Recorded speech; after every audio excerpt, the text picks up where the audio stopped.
Mother साहब, यहाँ खालिस्तन इस्तेमाल, वो जो इल्जाम तहरीक इंसाफ की जानिब से लगाया जा रहा है, कोई लालच वगैरह फैक्टर है या वाकई ये इस बात में तो वजन है? और बहुत से लोगों से जो एमपीए साहिबान है जिनका ताल्लुक तहरीक इंसाफ से है, जिनको मैं जाती तौर पर जानता हूँ, वो ये कहते हैं कि जी ये बेवकूफ़ी है, हिमाकत है। आज बड़ी प्रोटेक्शन एंजॉय कर रही है पाकिस्तान तहरीक इंसाफ, खुद इमरान खान साहब बहुत कुछ एंजॉय कर रहे हैं पंजाब के अंदर हुकूमत होते हुए। तो ये सुसाइडल होगा कि ये जो करने जा रहे हैं और ये जो कोशिश की गई। लेकिन वो ये भी साथ कहते हैं कि जी हम मजबूर अपनी जगह पर हैं, लेकिन असेंबली तोड़ने के हक में नहीं है। तो फिर शायद कुछ ऐसे लोगों का होना खारिज इम्कान नहीं, हम कह सकते कि जो वाकई समझे कि नहीं असेंबली नहीं तोड़नी, इसलिए एतमाद का वोट भी नहीं देना। परवेज साहब, मुनीब, मुझे नहीं लगता कि वो लोग जो ये समझते हैं जिनकी रिजर्वेशंस होंगी, और यकीनन होंगी, बहुत से लोगों की रिजर्वेशंस हैं कि तहलील नहीं करना चाहिए, लेकिन इस स्टेज पर वो पीटीआई का साथ नहीं छोड़ना चाहेंगे। और उसकी बड़ी बुनियादी सी वजह है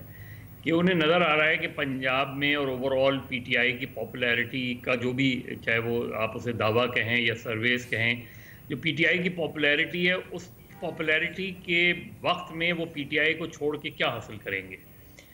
ये जाहिर है, जो भी गवर्नमेंट, अगर फ़र्ज़ करें एतमाद का वोट नहीं भी लेते, नहीं ले पाते परवेज़ इलाही साहब, तब भी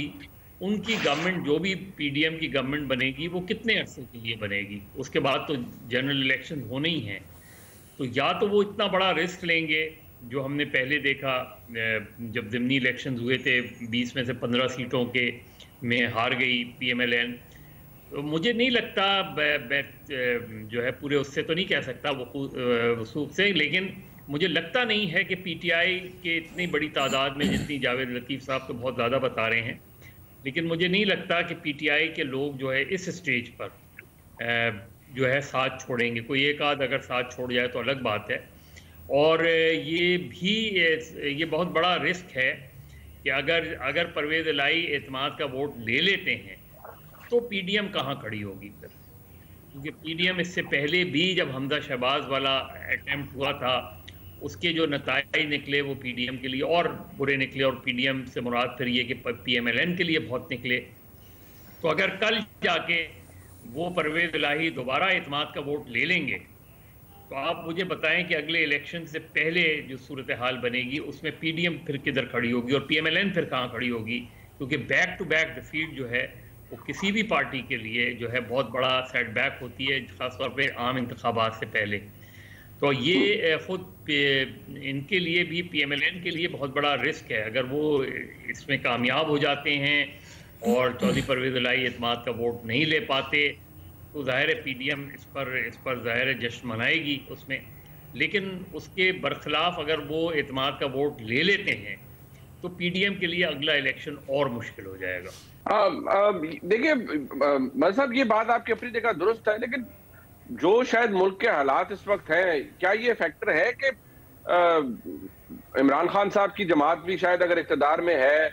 परवेज साहब तो चाहते हैं जो परवेज इलाही साहब के वो इख्तिदार में रहें और पंजाब के अंदर डिलीवर कर जाएं और जो तरक्याती काम रुके हुए हैं वो प्रॉपरली खत्म करके जाएं। अब शायद इमरान खान साहब को भी इस बात का इदराक हो रहा है, लेकिन जो सूरत हाल है, क्या आपको लगता है कि पीडीएम की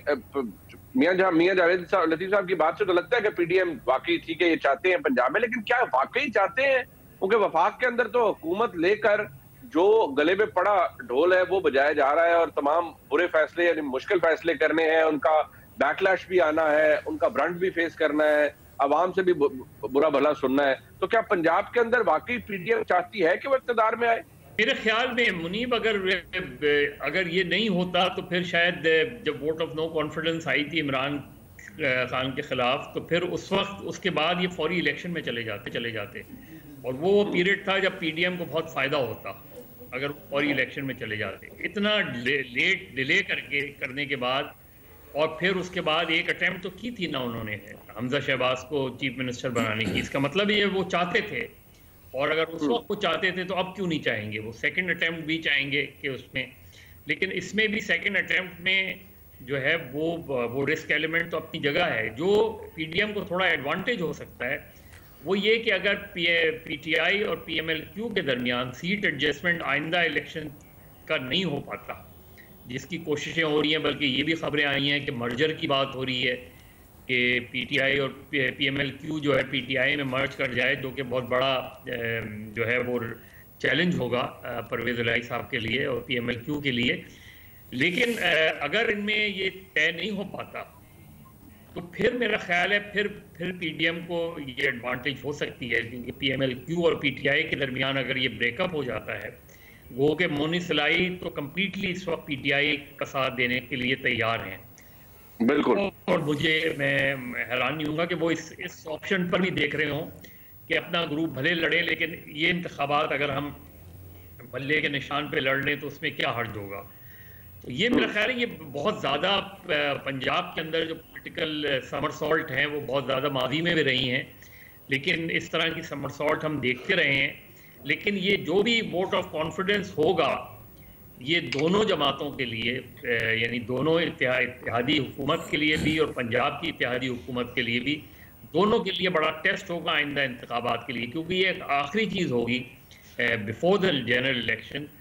जो कि ये करवा सकते हैं। और ये भी याद रखें कि अप्रैल में शेड्यूल्ड, अब नहीं होते अलग बात है, लेकिन शेड्यूल्ड अप्रैल में लोकल बॉडी इलेक्शन भी होने हैं और ये भी चौधरी परवेज़ इलाही ने इमरान खान साहब को समझाने की कोशिश की है कि अगर इस स्टेज पर हम तहलील कर देंगे तो अगले लोकल बॉडीज इलेक्शन जो कराएंगे तो वो फिर जाहिर है हम लोग नहीं कराएंगे, वो फिर न्यूट्रल सेटअप भी कराएगा कोई। तो ये सारे एलिमेंट्स अपनी जगह मौजूद हैं, लेकिन अब वोट ऑफ कॉन्फिडेंस बहरहाल उन्होंने 11 से पहले लेके, ताकि जो अदालत में फिर वो जाके ये कह सकें कि अब हमने वोट ऑफ कॉन्फिडेंस ले लिया है और अब हमारा ये राइट है कि हम तहलील करें। ठीक।